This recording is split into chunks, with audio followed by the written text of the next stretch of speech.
बजाती है, तेरे नाम की सीटी बजाती है, बजाती है, बजाती है। ला ला ला ला ला ला, हे रज्जत जी। आई एम रियली ब्लेस्ड कि मुझे अपनी पहली फिल्म में इतने बड़े एक्टर्स के साथ काम करने का मौका मिला। कंगना रनावत, प्रकाश जी, जया जी, महेश मांजरेकर जी, और उन सब से बहुत कुछ सीखने को मिला है मुझे, जो कि ऑब्वियसली मेरे आगे करियर में काम आएगा। ऑल ओवर मेरे लिए एक लर्निंग एक्सपीरियंस रहा है जो मैं कभी नहीं भूल पाऊंगा।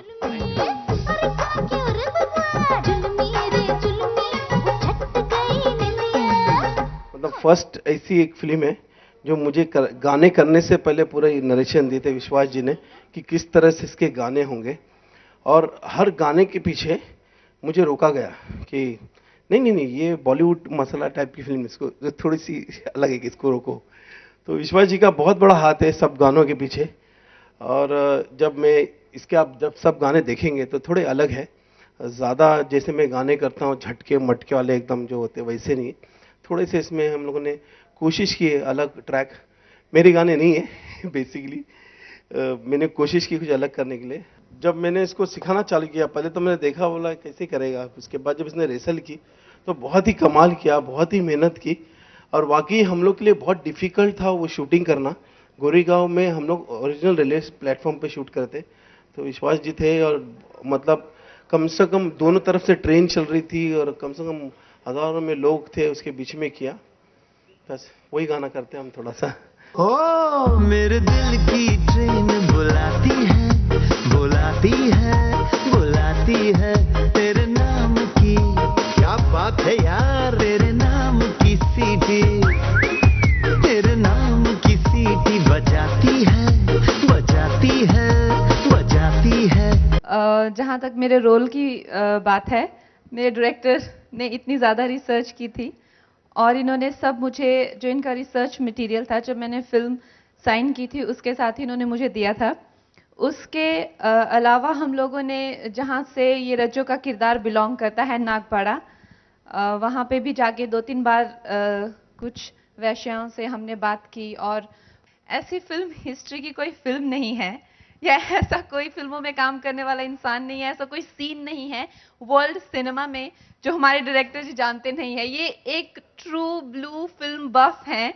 एक जो डायलॉग्स दिए गए थे मुझे, काफ़ी बेबाक किस्म की लड़की, और जो कि एक तवायफ है, और जिस तरह से उनको जैसे हम लोगों को बॉलीवुड में जिस तरह से दिखाया गया है, परसेप्शन ये होता है कि जितनी बदतमीज होती हैं या इनको बात करने की तहजीब नहीं होती, लेकिन आई थिंक जो तवायफ है उसकी परसेप्शन थोड़ी सी गलत है, क्योंकि वहाँ की जो जानी मानी तवायफें होती हैं उनके जो बात करने का तरीका होता है और जो सलीका होता है वो इतना अच्छा होता है कि किसी को भी वो अपनी बात से कैप्चर कर सकती हैं।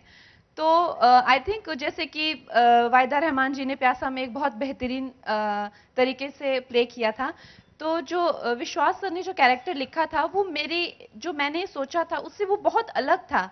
इनफैक्ट उसके जो बात करने का तरीका, इतनी बोल्ड लाइंस, इतनी नज़ाकत से कहती है वो लड़की कि आपको समझ नहीं आता है कि आप कभी गुस्सा है कि नाराज़ होना है इस बात पे कि बहक जाना है। तो आई थिंक इस तरह का जो उसका नेचर है काफ़ी मुश्किल था मेरे लिए उस चीज़ को होल्ड करना। एक बड़ा खूबसूरत इंसिडेंट हुआ कि जब ये गाना बन रहा था जुल्मी, तो जुल्मी से पहले विश्वास जी ने कम से कम एक 8-10 मुजरे जो पुराने हिट मुजरे हैं वो सारे मुझे दे दिए, आप इनको सुनिए। मैंने कहा जी बहुत अच्छी बात है, सुन लेता हूँ, बस कुछ ऐसे ही होना चाहिए, कुछ नया होना चाहिए। मैं कहा जब नया चाहिए तो पुराना क्यों सुना रहे हैं मुझे। गाने में बोल और ट्यून, ये दो चीजें जब फाइनल हो गई उसके बाद इन्होंने मुझे कहीं डिस्टर्ब नहीं किया। क्या म्यूजिक आ रहा है, कौन सा पीस आ रहा है, कैसे आ रहा है, क्या रिदम बज रहा है, क्यों बज रहा है, कहाँ से म्यूजिशियन आ रहे हैं, कहाँ से नहीं आ रहे हैं, इन्होंने मुझे कहीं इंटरफेयर नहीं किया। मंच पर के सभी कलाकार, डायरेक्टर और विश्वास पाटिल जी, मैं केवल विश्वास पाटिल जी के लिए आज यहाँ आया हूँ, लेकिन आज उनको कहा कि मैं 27 को बंबई में हूँ तो आप शाम में 7 बजे कार्यक्रम कर सकते हो क्या नहीं? तो उन्होंने तुरंत कह दिया कि करूंगा। मैंने उनको कहा कि एयरपोर्ट के नजदीक कार्यक्रम रखिए ताकि मुझे दिल्ली जाना है। और आज मेरे लिए, आपको तो सब मालूम है पटना में क्या हो गया है। मुझे लगता था कि मैं आज नहीं आ पाऊंगा यहां, लेकिन मैं दिल से चाहता था कि विश्वास पाटिल जी के फंक्शन में आ जाऊं। अपने कला में पेश करता है तो मेरे जैसे इंसान को बहुत अच्छा लगता है। लेकिन विश्वास पाटिल जी जहां से आए हैं कोल्हापुर से, उन्होंने कहा कि प्रभात की शुरुआत एक फिल्म इंडस्ट्री में जहां कोल्हापुर से हो गई थी। दोस्तों, उनके स्टेप्स तो सभी वेस्टर्न स्टेप्स थे, मैं देख रहा था। देखिए, कोई भी कलाकार होता है तो अपनी कला एक असलियत बताने के लिए और उसमें समरस होने के लिए उसमें सम्मिलित होता है, तभी वो कला श्रेष्ठ होती है। और ये दोनों कलाकार, लेकिन क्या बताऊं मैं, ये सब मेरे साथी थे, हमारे दोस्त थे। प्रकाश मेहरा हमारे दोस्त थे, रामानंद सागर, B.R. चोपड़ा, कितने ऐसे हमारे साथी थे। सब चले गए इस दुनिया से। तभी बहुत मैं इस रंगीली दुनिया में रहता था। जिस तरह का उत्तम सिंह जी ने संगीत दिया है, क्या फर्क लगता है उनमें का। तो उन्होंने बहुत अच्छा मुझे कहा कि नई पीढ़ी के साथ हमें जाना होगा और नए पीढ़ी का दिल और संगीत के तार उसे छेड़ना होगा। विश्वास पाटिल एक, अभी उन्होंने रज्जो का काम अपने हाथ में लिया, दिग्दर्शन किया, स्टोरी भी लिखी, और उन्होंने ये भी कहा कि जयंत पवार के स्टोरी से मैंने ये स्टोरी ली है। कलाकार जब तक सिंसियर नहीं रहता है, ऑनेस्ट नहीं रहता अपने कृति के लिए, तभी वो श्रेष्ठ नहीं बन सकता है। आज मैं पाटिल जी, बहुत दिन के बाद मुझे फिल्म इंडस्ट्री के लोगों के साथ यहाँ आने का मौका मिला और सुनने का मौका मिला, देखने का मौका मिला। एक जगह रज्जो, मुझे पूरा विश्वास है कि जिस दिल से हमारे पाटिल साहब ने इसका डायरेक्शन किया, उनकी आत्मा इसमें है। मुझे कंगना जी का बहुत अच्छा लगा सुनना कि मैं खुद मैं हूं, रज्जू मैं हूं,